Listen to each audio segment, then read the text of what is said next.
다윗의 공생애,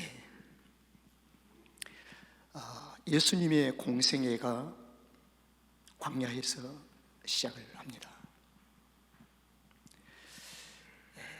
하나님은 다윗을 부르시고 다윗의 공생애가 공적인 생활이 시작되는 것이 사무엘상 18장인데, 사무엘상 31장에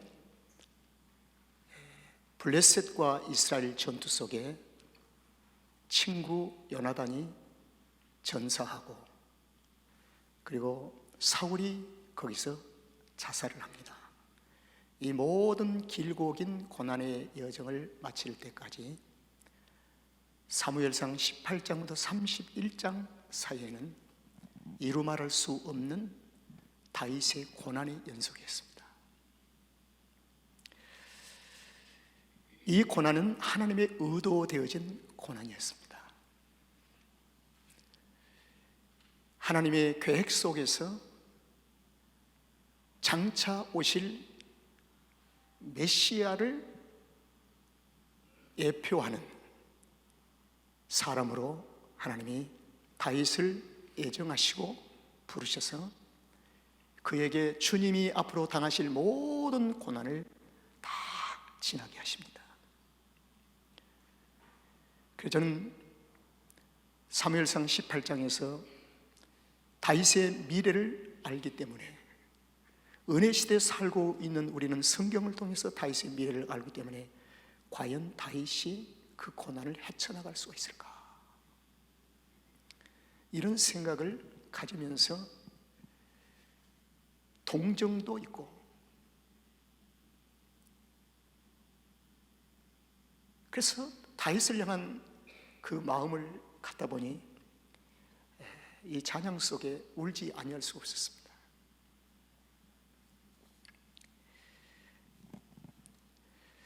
여러분, 하나님의 거룩한 골, 표대는 무엇일까? 딱 한 가지입니다. 오직 십자가입니다. 하나님의 예정과 경륜 속에서 섭리하시는 모든 일의 골은, 표대는 십자가입니다. 그래서 오늘 저는 하나님의 거룩한 표대는 오직 십자가입니다, 이것 좀 말씀드리고 싶어요. 오늘은 한 울타리 안에서, 그리고 한 지붕 안에서, 그리고 한 커뮤니티 안에서 동일한 목적을 가지고 등장하는 세 사람을 소개하려고 합니다. 이 세 사람은 사울, 다윗, 요나단입니다. 이 세 사람은 공통적인 사명이 있습니다. 이스라엘을 지키는 것입니다. 이게 공통적인 목표고 공통적인 부르시며 사명입니다. 이스라엘을 지키는 것입니다.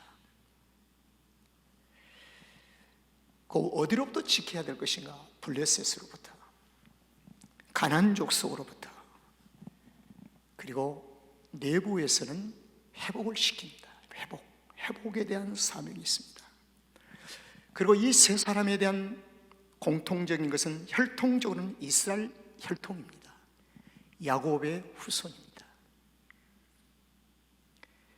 그리고 이 세 사람은 하나님의 나라를 위해서 부름받은 사람들입니다.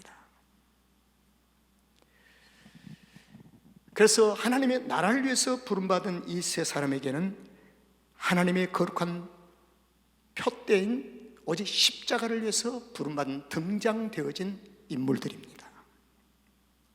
그래서 오직 십자가의 주제 아래서 이들이 등장을 하는데, 굳이 이들의 맡은 배역을 얘기한다면, 맡은 역을 얘기해 준다면 사울은 선하게 출발한 것 같이 위장되었지만 얼마 가지 안에서 하나님의 나라 안에서 육체 노릇을 합니다. 가시 노릇을 하게 돼요. 가시 노릇을 한다는 거예요. 이게 사울의 역입니다. 여러분, 예수님께서 부르신 12제자 안에 가시가 있었습니다. 가룟니다. 마치 사울은 그런 배역을 맡게 된 것입니다. 상당히 혼란이 있고 어지러움이 여러분의 머릿속에 마음속에 있을 줄 압니다. 기다려 주시기 바랍니다. 다윗은 오실 메시아를 완전히 나타내고 예표하는데 하나님이 등장을 시키십니다. 그리고 요나단은 메시아를 일찍이 받아들이고 예수님을 구주로 영접하고 참 그리스도인의 역을 감당하는 사람입니다. 그리스도인의 역을 감당하는 사람 요나단. 이 세 사람이 한 울타리 안에, 한 지붕 안에, 한 커뮤니티 안에 있습니다. 그런데 그 모든 세 사람 가운데서 하나님의 유일한 관심의 표대는 십자가입니다. 사울이 아니에요. 다윗이 아니에요. 유일한 하나님의 관심은 십자가였습니다. 왜? 십자가에서 새 생명이 탄생하기 때문에. 십자가 외에는 생명이 탄생할 곳이 없어요. 그래서 십자가를 마치 한 여인이 아이를 잉태하여 해산의 고통을 당하면서 태어난 새 생명이 태어남 같이 유일하게 십자가에서만이 생명이 탄생을 합니다. 여러분, 우리도 새 생명을 받았으면 우리는 십자가에서 태어난 사람들입니다. 십자가에서 태어났어요. 십자가에서 새 생명을 탄생시키는 하나님의 목적이 무엇이냐? 잃어버린 하나님의 자녀들을 다시 하나님의 품으로 찾아오는 데 있기 때문입니다. 그러니까 유일하게 하나님께서는 잃어버린 자녀를 당신의 품 안으로 다시 찾아오는 유일한 출발점이 십자가라. 그러니 하나님의 유일한 관심은 십자가입니다. 십자가.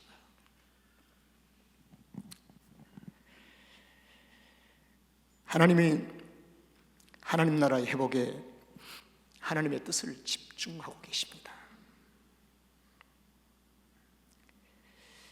그래서 십자가에서 태어난 모든 그리스도인들은 서로 이런 질문을 수시로 해야 할 필요가 있습니다. 어떤 질문을 해야 하냐면은 십자가를 사랑하느냐? 이 질문은 끊임없이 교제 속에서 이루어질 질문입니다. 그걸 예수님이 우리에게 가르쳐 주셨습니다. 요한의 아들 시몬아, 네가 나를 정말 사랑하느냐? 부활하신 예수님이 나를 사랑한다는 말은 십자가에 고난당하신 나를 사랑하느냐 그 말입니다. 나를 사랑하느냐?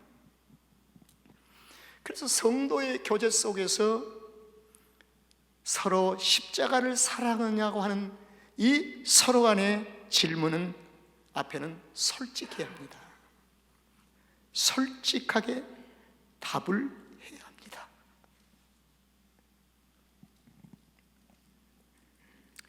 여러분, 이 십자가 하나님은 이렇게도 귀하게 존귀 여기십니다. 그래서 사도 바울은 하나님의 마음을 온전히 헤아렸기 때문에 나는 십자가 외에는 자랑할 것이 아무것도 없다 그랬어요. 오직 십자가만 내가 자랑하노라. 이게 신약성경 전체의 사도들의 한 신앙의 고백입니다. 교회는 이 신앙 고백으로 하나가 되도록 합니다. 십자가 외에는 어떤 것도 자랑할 것이 없다고 하는 이 신앙의 고백이 교회 안에 풍성해질 때 하나님의 임재하심과 성령의 능력이 역사가 일어납니다. 성령의 능력이. 여러분, 사무엘상 18장의 공생에 시작하는 1절의 말씀을 보면 아주 중요한 요절이 나와 있어요. 다윗이 사울에게 말하기를 마침에, 이 요절 속에서는 무슨 의미가 있냐면, 자, 그대로 내가 다르게 얘기합니다. 다윗이 사울에게 복음을 말하기를 마침에. 이 말 조금 더 발전합니다. 다윗이 사울에게 십자가를 말하기를 마침에. 한 가지만 더 에딩하겠습니다. 다윗이 사울에게 말하기를, 메시아에 대해서 말하기를 피니시, 마쳤다는 거예요. 이 마침이 무엇일까? 무엇을 말했다는 것입니까? 사울 왕이여 좀 살려주이소, 이게 아니에요. 무엇을 얘기했다는 거예요? 그게 바로 사무엘상 17장 58절 마지막 요절에 나와 있습니다. 사울이 그에게 묻되 소년이여 네가 누구의 아들이뇨? 다윗이 대답합니다. 이 말입니다. 다윗은 나는 주의 종 베들레헴 사람 누구의 아들이라고요? 이새의 아들이니라. 여러분, 성경 66권은 각 권이 독립적으로 생존할 수 있는 것이 아니고 성경 66권은 복음의 연속성입니다. 한 몸이에요. 한 몸. 사사기 바로 다음에 있는 룻기서에서 얘기하기를, 룻기서 4장 마지막 요절에서 얘기하기를 이렇습니다. 앞으로 장차 오실 메시아는, 십자가는 이새의 아들을 통해서 나올 것이니라. 복음이죠, 복음. 지금 다윗이 사울에게 합니다. 나는 주의 종 베들레헴 사람 이새의 아들입니다.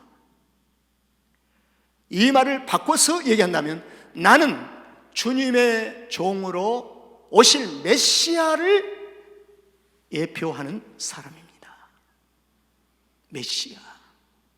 메시아는 십자가에 죽으신 그리스도. 사울은 정확하게 복음을 들었습니다. 사울은 혈통적으로 이스라엘 사람입니다. 이미 사울은 선지자들로부터, 제사장들로부터 장차 오실 메시아가 어디서 어떻게 오시기에 됨을 이미 들었던 사람입니다. 변명의 여지가 없습니다. 만약에요, 사울이 영적인 사람이었다면 다윗의 대답 속에 담긴 내용을 이해했을 것입니다. 그런데 아쉽게도 불행하게도 다윗이 하는 이 얘기를 육적인 사람이었기 때문에 그걸 알아듣지를 못한 것입니다. 자, 이 말을 잠시 멈추고 18장 1절로 다시 돌아갑니다.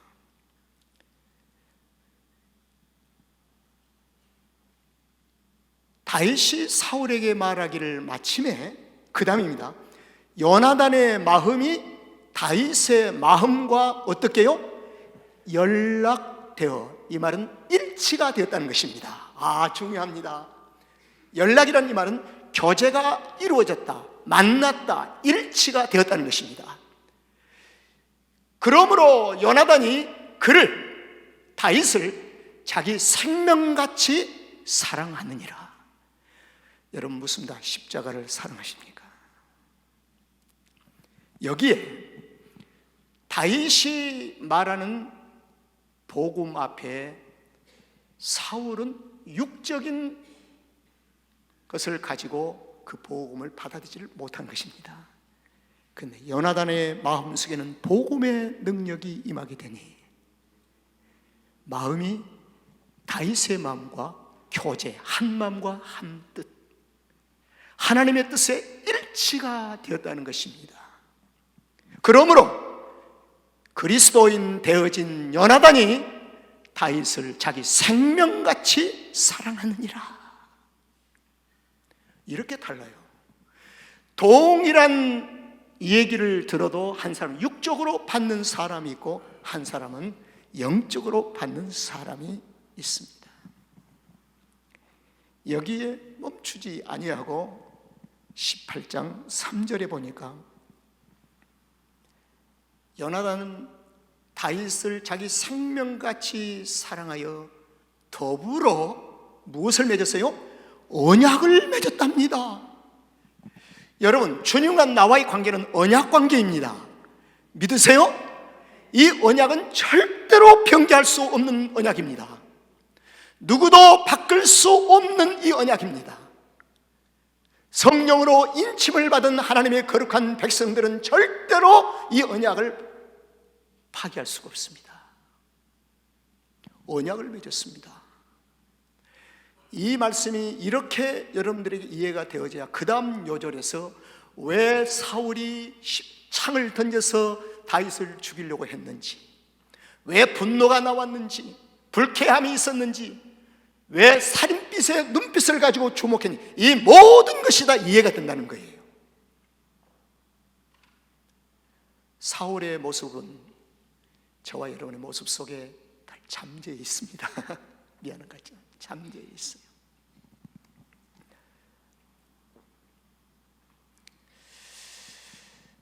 요나단은 다윗을 생명같이 사랑하고 더불어서 일방적인 언약이 아니라 더불어서 언약을 맺고 난 후에 사무엘상 31장에서 블레셋과 길보아 산에서 전투 중에 요나단이 전사할 때까지 한 번도 다윗을 거부한 적이 없습니다. 이것을 가지고 성숙한 그리스도인이라고 합니다. 뒤집어지고 또 뒤집어지고 한 것이 아니라 한 번 맺은 언약을 끝까지 지키면서 다윗의 생명을 사랑했던 요나단의 삶은 전사할 때까지 한 번도 뒤집어진 적이 없다는 거예요.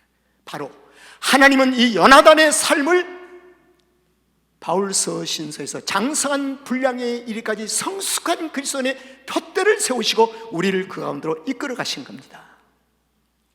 이끌어 가신 거룩한 일을 우리 스스로 할 수 없기 때문에 성령께서 보내셔서 우리를 감동케 하시고 우리를 충만케 하신 것입니다. 그러기에 성도는 날마다 성령 충만한 길 외에는 내 자신을 신뢰할 수가 없다는 것입니다. 성령 충만하심만이 요나단의 삶의 정상을 향해서 갈 수가 있습니다. 자, 여러분, 맺어진 이 언약 속에서 생명처럼 사랑했던 요나단은 무엇이 아깝겠습니까? 하나도 아까운 게 없어요. 저와 여러분, 예수님 처음 구주로 영접하고 나서 너무 감격 있고 또 해서 주님, 나의 몽땅 주 앞에 드립니다. 나의 모든 삶을 드립니다. 아까운 것이 있던가요? 그때요? 다 주의 것입니다. 난리법석을 떨었지요. 시간의 흐름에 따라서 욕심의 지배를 다시 받기도 하지요. 18장 4절을 봅니다. 요나단이요 자기의 입었던 겉옷을 벗어 다윗에게 주고, 이것은 장군이 무장 해제하는 것입니다. 자기가 거뒀던 왕자로서 가졌던 모든 군복과 칼과 활과 띠를 다 다윗에게 줍니다. 다윗은 그 군복 입고 싸웠습니까? 아니잖아요. 이것은 희생, 헌신, 십자가를 사랑함에 대한 야고보서의 말씀, 행함을 가리킵니다. 행함. 자, 사울은 어떤 상태일까요? 이제 사울의 반응을 한번 보겠습니다. 사울과 다윗이 요나단과 함께 블레셋 전쟁터에 나가서 대승리를 거두고 돌아오는데 여인네들이 길거리에 나와서 하는 얘기가, 사울이 죽인 자는 천천히요, 다윗이 죽인 자는 만만이로다. 하지 말아야 할 말을 해버렸잖아요. 하나님은 왜 여인네들의 창호하는 이 소리를 막지 아니하시고 그대로 두셨을까? 아니면 충동하셨을까? 이것은 두 가지입니다.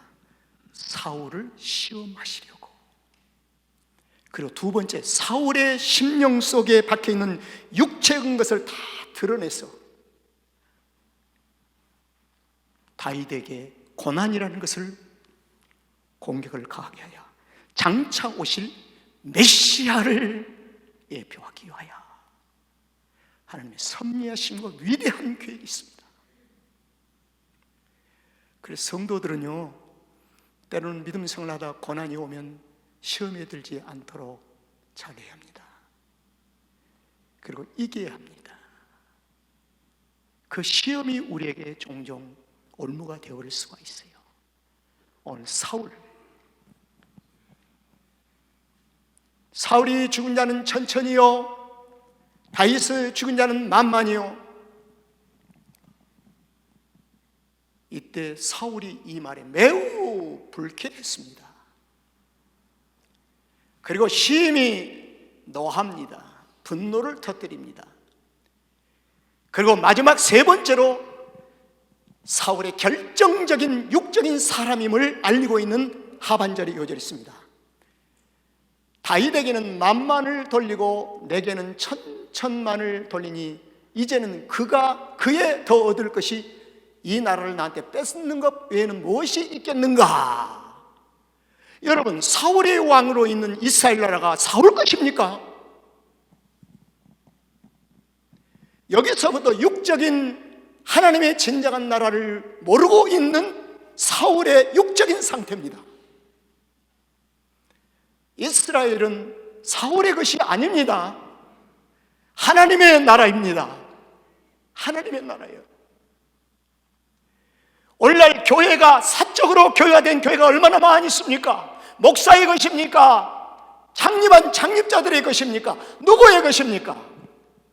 교회는 예수 그리스도의 것입니다. 이것이 분명해야 돼요. 지도자들은 이 고백을 날마다 해야 돼요.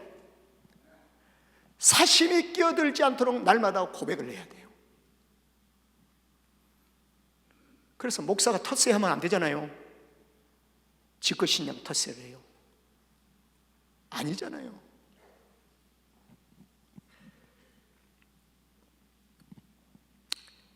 사울은 육적인 사람이었습니다. 육적인 사람은 하나님의 나라를 모릅니다. 그렇기 때문에 자기 나라 빼앗길까 봐서 이제는 빼앗길 것이 내 나라밖에 없지 않는가? 여러분, 다윗은 사울의 육적인 나라를 빼앗는데 목적이 있는 것이 아닙니다. 장차 오시는 하나님의 나라를 위해서 세움받은 사람입니다. 믿습니까? 틀림없지요.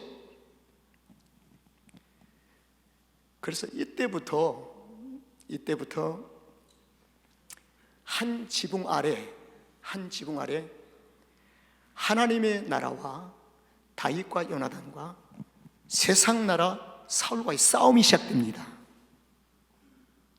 이걸 그래서 신약에서 뭐라냐면 바울이 내 안에는 두 나라가 있다. 하나는 심령 속에 있는 하나님의 나라가 있고 내 육체의 나라가 있다. 그 두 법이 날마다 내가 싸우고 있다 그랬어요. 한 지붕 안에서. 지금도 저와 여러분 두 나라가 싸우고 있어요. 나는 하나님 나라 외에는 없습니다. 아니요, 거짓말하지 마세요. 그러니까 회개가 안 되는 거예요. 진정한 회개는 나의 본체를 알아야 합니다. 나는 여전히 지금도 육체를 가지고 있습니다. 그래서 사도 바울의 서신서에는 육체의 장막을 벗을 때까지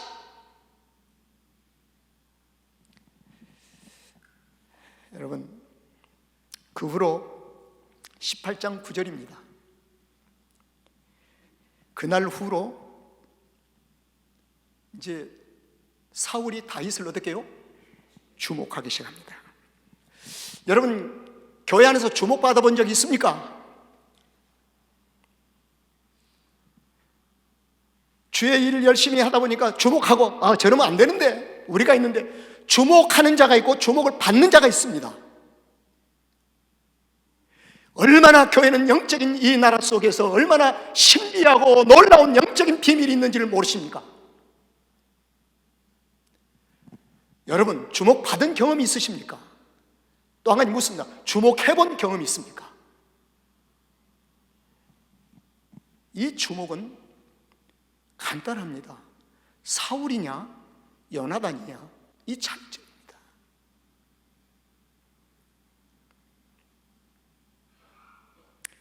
여러분, 이제 불쾌하고 심히 노하고 나라 뺏기지 않으려고 발버둥 치는 사울과 주목하고 있는 사울과 하나님의 나라를 위해서 이 땅에 등장되어진 다윗과 18장 10절과 12절에서 인생의 모든 갈림길이 갈려버립니다. 자, 한번 다 같이 읽어보실까요? 시작.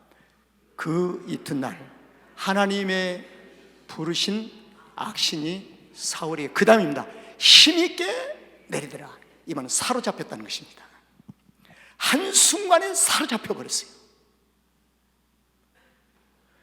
여러분, 이것이 교회 안에서만 우리가 이런 얘기를 할 수 있지 어디 가서 얘기하겠습니까? 이게 영적인 문제가 아닙니까? 한순간에 사로잡혀 버렸어요. 그가 집 가운데서 뭐요? 야료는 뭐냐면 어찌할 바를 모르서 집에서 방방 뛰고 왔다 갔다 이러는 겁니다. 이걸 야료라고 그래요.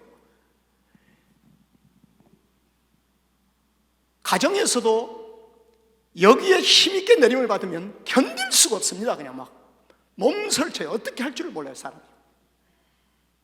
그래서 아무데나 막 난리를 해요. 왜?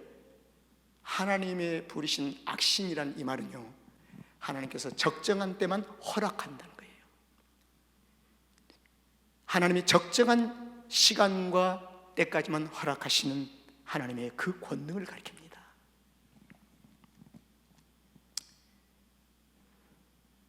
그래서 다윗은 평일과 같이 손으로 수금을 타는 데에 사울의 손에 창이 있었습니다. 이 창은 어떤 창이죠? 사람을 죽이는 창입니다. 여러분, 죄는 우리를 사망에 이르게 합니다. 우리를 죽이는 데 목적이 있어요. 세상 나라는 우리를 죽이는 데 목적이 있습니다.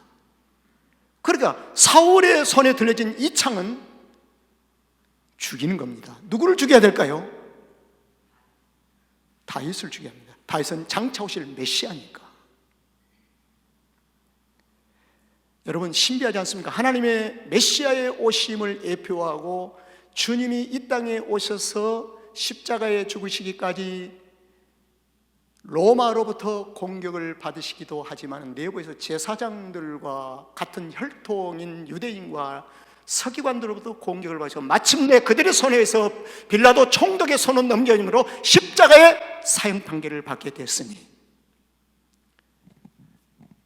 이 역사의 모든 것을 주님이 지금 끌어가고 계십니다.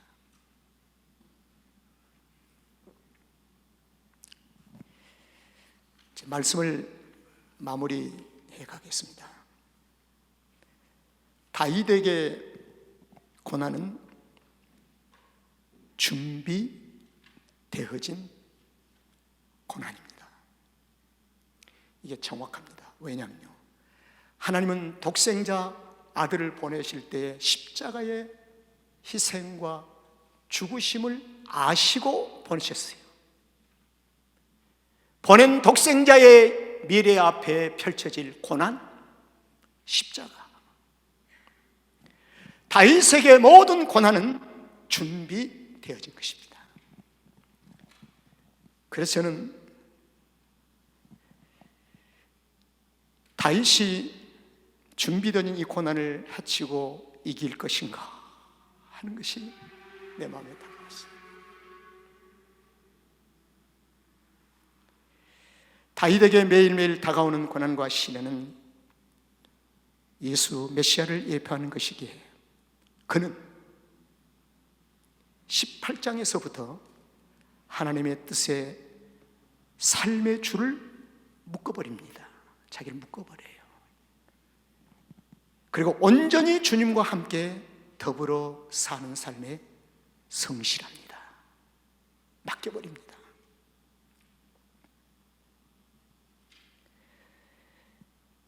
십자가를 앞에 두시고 다가오는 고난을 진지하게 겟세마네 동산에서 기도하신 그 기도 내용 속에 어쩌면 다윗의 삶을 우리가 보는 것 같습니다. 마태복음 26장에 예수님께서 겟세마네 동산에 나가서 기도하며 가르치되 내 아버지여, 만일 내가 이 고난의 십자가의 쓴 잔을 마시지 않고는 이 잔이 내게 지나갈 수 없거든 아버지의 원대로 되기를 원하나이다. 누가 이 다윗에게 온 이 고난을 피하게 할 자가 있는가? 그래서 어떤 보수적인 미국의 한 목사님 이런 얘기를 합니다. 성도들이요, 예수님이 오실 날이 가까운 이때에 어찌하여 성도에게 고난이 없겠는가? 어찌하여 고난을 뛰어넘으려고 하고 있는가? 이 고난을 이기는 방법을 터득해야지 고난을 피하는 방법을 터득하지 마십시오. 예수 그리스도의 재림이 가까워질수록 고난이 더 많아질 것인데 이 고난을 싫어하는 것보다 등지는 것보다 정면으로 안고 이기세요. 이것이 그분의 얘기예요.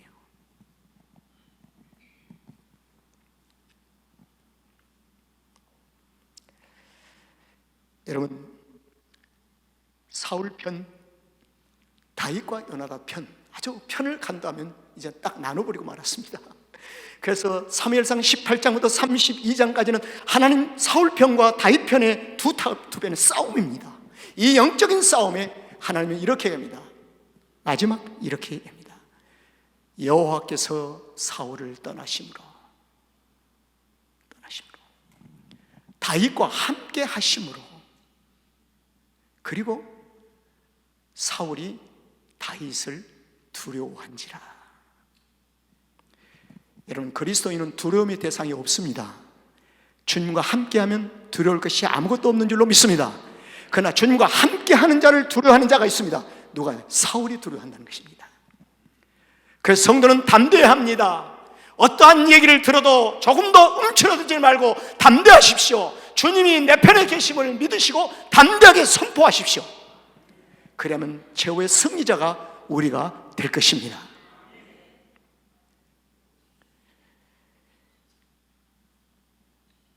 하나님의 표대는 십자가입니다. 오늘 저는 마지막 찬송을 이렇게 보라, Behold, 이 찬양이 담고 있는 내용이 오늘 설교의 전체 내용을 담고 있어요.